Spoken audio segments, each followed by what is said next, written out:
Assalomu alaykum hurmatli televizor ko'ruvchilar. Uyg'ur televiziyasining kundalik xabarlarini ko'rishinglarni qarshi olamiz. Sharq Turkistonda 12 kishi Wuhan virusi haqida atalmish o'sak so'z tarqatish bilan ayblanib bartaraf qilingan.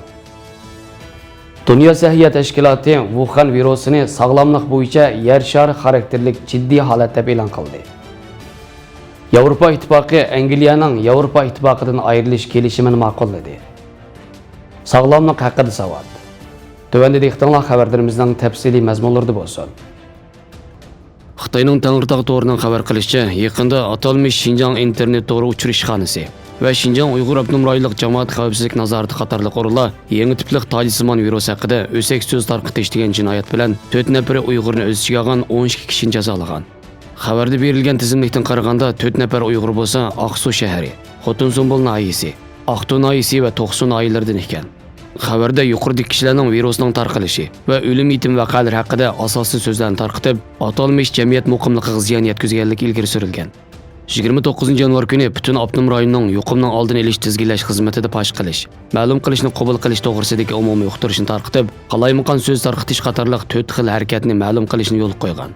Xitoy hukumatining Sharq Turkistonda chiqargan eng yangi sonliq ma'lumotga asoslanganda 28 yanvar kuni soat 24 gacha yangi tipdagi Tojikiston virus bilan yuqumlangan o'pka yolliqiga giribdor bo'lgan bemordan jami 14 ni e'lon qilgan. Aniq diagnoz qo'yilgan bemorlar ichida Urumchida 6si, Ili oblastida 4, Turpanda 1, Ingtuan 7-diviziyada 1, Shixanzi shahrida 1, kesili og'ir bemordan 1, xatarlik og'ir kasaldan biri bo'lib, qazo qilganlar yo'q ekan. 500 dan ortiq kishi kasallik gumoni bilan kuzatish ostiga ilingan.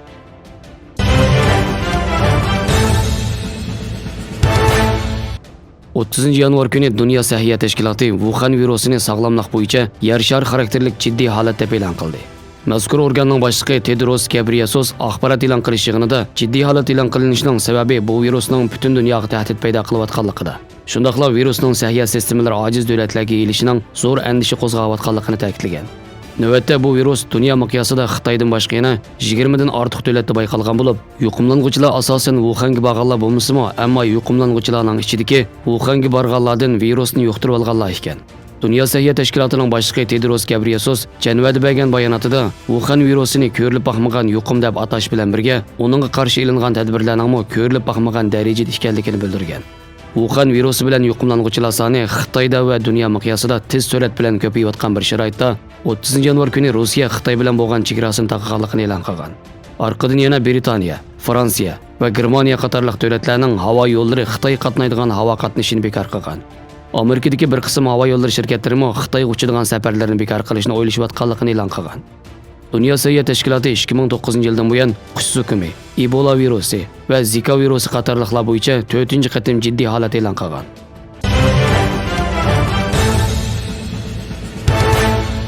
Yevropa parlamenti Angliyaning Yevropa Ittifoqidan ayrilishiga munosabatli kelishimni ma'qulladi. Belgiyaning poytaxti Bryusseldagi Yevropa parlamenti umumiy kengashida ilib berilgan ovoz qo'yishda Angliyaning taxminan yarim asrlik Yevropa Ittifoqi a'zoligiga xotim beradigan kelishim 49 ga qarshi 621 ovoz bilan qabul qilindi. Kelishimning qabul qilinish bosqichi Yevropa Ittifoqi kengashida ishga oshirilgan ovoz qo'yish bilan tamomlandi. Kelishimning ovoz qo'yilishidan keyin 31 yanvar kuni soat 24 dan keyin Yevropa Ittifoqidan ayrilgan Angliyaning Yevropa parlamentidagi 73 a'zosining o'rnini bo'shatiladi.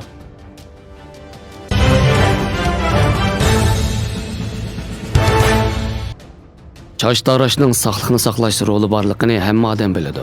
Amaliyotda odam badanida yana 2 tabiiy kutunish organi bor. Ular dal aloqam bilan topan. Odam badanidagi 12 tomirning boshlanishi yoki oxirgi uchi qo'l va putga yig'ilgan bo'ladi. Aloqan va topanni ovlab berganda tomirlar ravonlashib, ishki a'zo muannas va muzakkar quvvatni tangshab, butun badanga energiya to'liqligi bo'ladi. Birinchi, muannas va muzakkarni tangshaydi. Har qanday kasallik odam badanidagi muannas bilan muzakkar tangpongsizlashganlikdan kelib chiqadi. Kasallik organizmga ta'sir ko'rsatadi.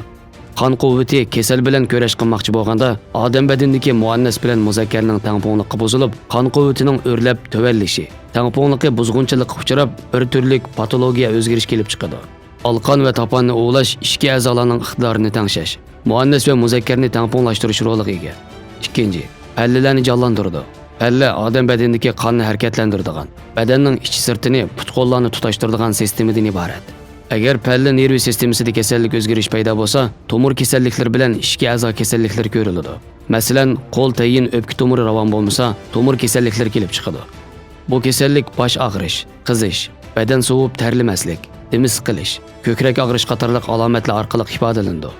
Yana birisi ichki a'zo kasalliklari bo'lib, yo'tal, ziqqa, nafas tezlashish, kekirdak ishib og'rish, kichik tarat ko'p kelish, ich surish, alqon qizish, qon tukirish qatorliq alomatlar bilan ifodalanadi. Nurg'un kasallik taraqqiy qilish bosqichida palla ravon bo'lmasligini keltirib chiqaradi. Alqon va toponni ovlash orqali ravonlashtirg'ili, bo'g'imlarni silliqlashtirg'ili bo'ladi. 3.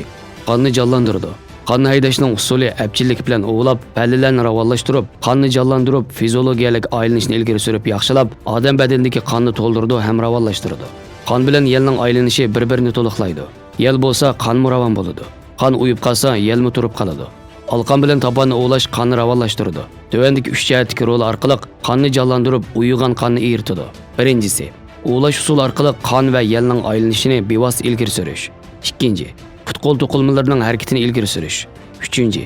Put-qo'l bo'g'imni harakatlantirib, harakat orqali qonni haydash. Qonni harakatlantirish maqsadiga yetkazib bo'ladi. Konkret mashg'ulot usuli. Tog'oqning dumbi qismi bilan alqon va toponning o'ng so'l tarafi va put alqonni qizg'ich surtish. Hamda tog'oqning tutqichi orqali alqon bilan toponning og'riqni tez sezadigan qismini 20 qatimdan besib berish. Atigan va kechda badanni uyg'otadigan va ichki a'zolarni orom oldiradigan vaqt. Yuqori usulni eng yaxshisi har kuni atigan va kechda bir qatimdan ishlab olsa eng muvaffaq.